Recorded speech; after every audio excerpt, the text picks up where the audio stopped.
Hello everyone, welcome back to my channel everything A to info. ఈ fruits చూసారా అండి, లాంగన్ fruits అనమాట. చూడ్డానికి లిచీ ఫ్రూట్స్ లాగే ఉంటాయి, బట్ అవి వేరు ఇవి వేరు అనమాట. కొంచెం సేమ్ ఒకే జాతికి చెందినట్లే ఉంటాయి. అయితే ఈ ఫ్రూట్స్ మేము తెచ్చి తినేటప్పుడు ఈ సీడ్స్కి కొంచెం స్ప్రౌటింగ్ వచ్చింది.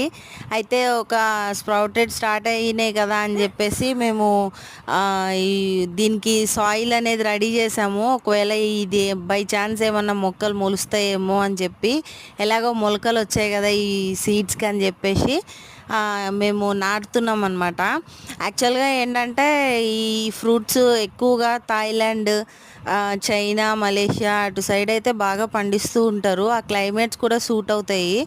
ఎక్కువగా వర్షపాతము చల్లగా ఉండే ఏరియాస్లో ఇవి ఎక్కువగా ఉంటాయి అన్నమాట. బట్ ఇప్పుడైతే ఇండియాలో శ్రీలంక ఇటు సైడ్ బాగానే పండిస్తూ ఉన్నారు. మనకు అందుకే బాగానే దొరుకుతున్నాయి ఇప్పుడు ఇవి. అయితే ఈ ఫ్రూట్స్ వల్ల ఎక్కువ హెల్త్ బెనిఫిట్స్ అయితే చాలా చాలా ఉన్నాయండి.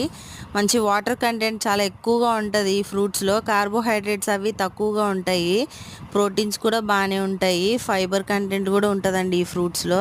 అందుకనే మంచిది అనమాట హెల్త్కి. ఇవి మంచి రోగనిరోధక శక్తిని పెంచుతాయి అన్నమాట మన బాడీలో. అలాగే స్కిన్ హెల్త్కి కూడా ఇవి చాలా చాలా మంచివి అనమాట.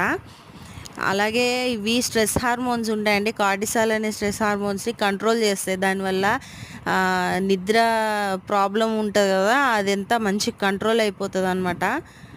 అలాగే వీటి సీడ్స్ని అయితే తినరు, కానీ ఈ సీడ్స్ నుంచి తీసిన ఆయిల్ అయితే గ్రే హెయిర్కి బాగా పనికొస్తుందండి.